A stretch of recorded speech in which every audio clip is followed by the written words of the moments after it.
where the neon glows. There's a little shop everybody knows, where history's bought and treasures are sold. Gold and silver, stories unfold. When the doors close and the lights dim low, Rick and Chum kick back, friends they get to know. Gold and silver by day, but at night, my friend, Palm After Dark is where the stories and laughter never end. We're going to talk about how pretty I am. Obviously, that goes without saying. I actually want to talk about what was it like growing up with the old man? Because the old man's your dad, but Yeah. me and many other people out there, you know, we love the old man, and we didn't get to grow up with him. We just see this hard-hitting kind of old guy who's set in his ways. What was it like growing up with the old man? Like he had his moments. I mean, to this day, I remember being like 4 years old and me and my brothers wrestling him for like, seemed like forever. We'd all jump on him, he'd throw us off, like, you know, no, but a great guy. I mean, like, you know. So did you have when you were young, was the old man like, hey, you know, you have a set list of chores to do? Did he give you allowance? Oh yeah. There was chores to do. Okay, oh yeah, on the refrigerator, like every middle class American home, you know, we had a list of like the day, you know, like literally every third day you had to do the dishes. And this is growing up in San Diego, right? Yeah, and so you grew up with 2 other brothers? Yeah. And so every third day was your every day to third do day you had to dishes. do the dishes. And okay? someone else would have to sweep. And I'm just telling you, if your day fell on Thanksgiving, you still had to do the dishes. Okay, and then because remember my dad was lifetime military. Okay, so then when you were done doing the dishes, you were ready for inspection. Wait, what does inspection entail? Okay, no, he was Walk me way through this more of a slowly. hard ass when I was a kid. Way more of a hard ass. Okay, literally, I'm ready for inspection, and he would walk in the kitchen and find at least 3 or 4 things wrong, no matter what. You knew you were not going to pass inspection. So hold on here. When you say like inspection, this would have been, so if your day was to do the dishes, or if your day was to vacuum or clean the bathroom, then he would individually inspect each kid's chores. Yeah. So, well, like dinner was all. I mean, because he was home for dinner. Okay, like if you during the chore, did something during the day, you get it done and like leave. But like dinner, I mean, you did the dishes after dinner. You literally had to say, "I'm ready for inspection." He would walk into the kitchen, and go like, "Sweep the floor again." Okay, wipe. You didn't wipe down the sink or the faucet, and then you would sweep the floor again and wipe out the sink and wipe down the faucet and go like, "Dad, am I good?" He goes, "Did you do it right?" I go, "Yes, sir."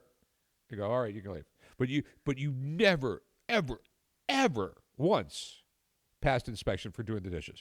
But he would give it a satisfactory notice at some You point. mowed the lawn. It was usually on the weekend or something like that. Okay, you would have to go say, "Dad, I've mowed the lawn. I'm ready for inspection." You know, because like I said, he was career military. That's what. Yeah. And then all of a sudden, and he's not trying to be like a hard ass. That's just what he knows. That's right? just what he was. Yeah. No, like literally, it was. The old man's a loving, caring person. Yeah, so. yeah.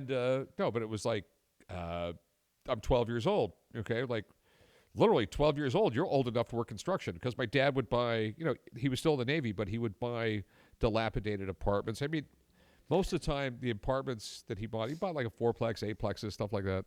I mean, one time like a 16-plex. But he preferred to buy them if they were literally condemned. I mean, literally the poster on the door that says unfit for human habitation. And he would get those really cheap, and we would rehab them. But I'm 12 years old, and my friends are going to wake up in the morning and watch Saturday morning cartoons. And me at 5:36 in the morning, like, "Get your nail bags, get in the truck."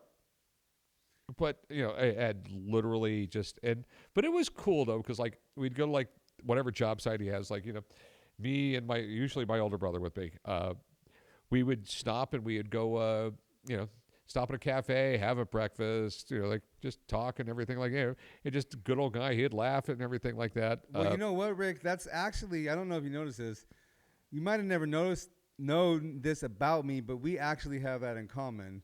My dad was a self-contractor and did lots of, you know, he did jobs on himself, whether it was re-roof a house or build an elaborate cabinet system inside, redo your carpet, put tile down, whatever it was, he could do it. He was a handyman. And many times I too had to wake up at 5:30 and go work with my dad to pay the bills coming from a single family home, right? So I remember in I want to say 9th grade, maybe 10th grade, but in 9th grade it was approaching final test for the end of school to move on to the next grade, and I hadn't done so well in school that day. So it's like Tuesday, and my dad comes up to me, he goes, "You got finals this week, right?" And I'm like, "Yeah." He goes, "If you pass them, are you going to move on to the next grade?" And I go, "It probably doesn't matter if I pass them." He goes, "Be up at 5 a.m. tomorrow. We're going to do this job. Rinse due in 3 days, and we got to finish it."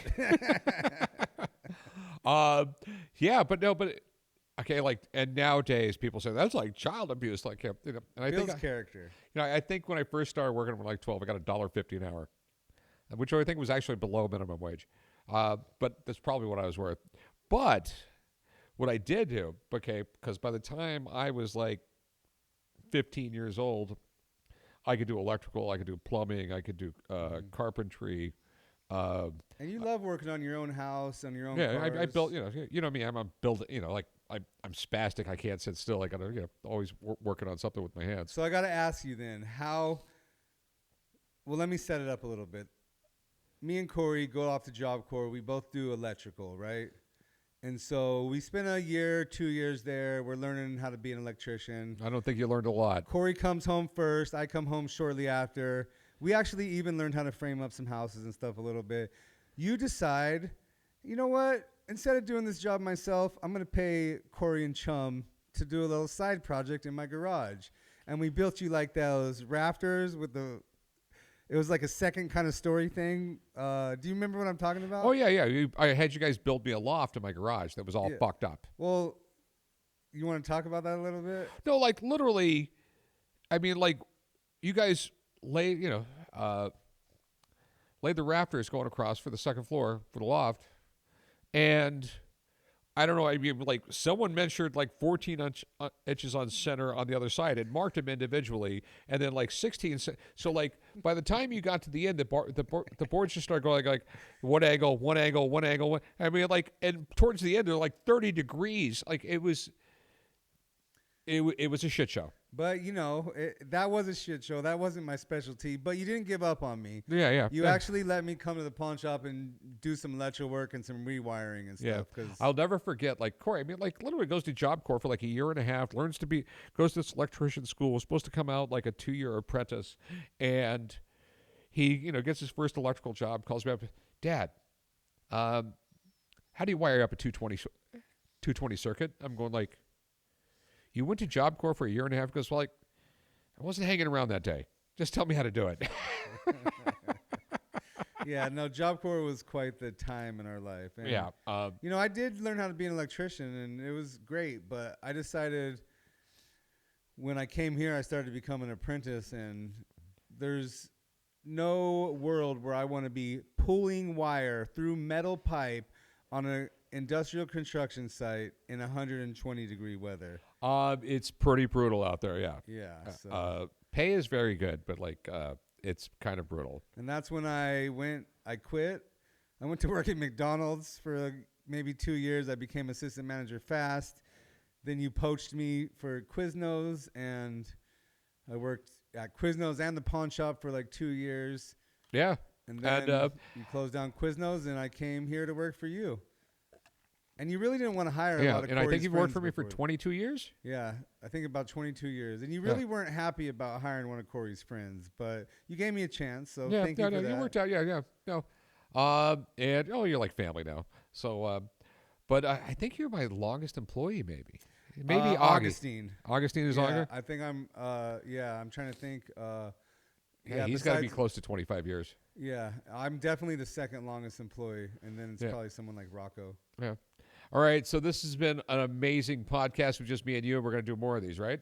We're going to do more of these as long. I have one agreement I need from you. What's that?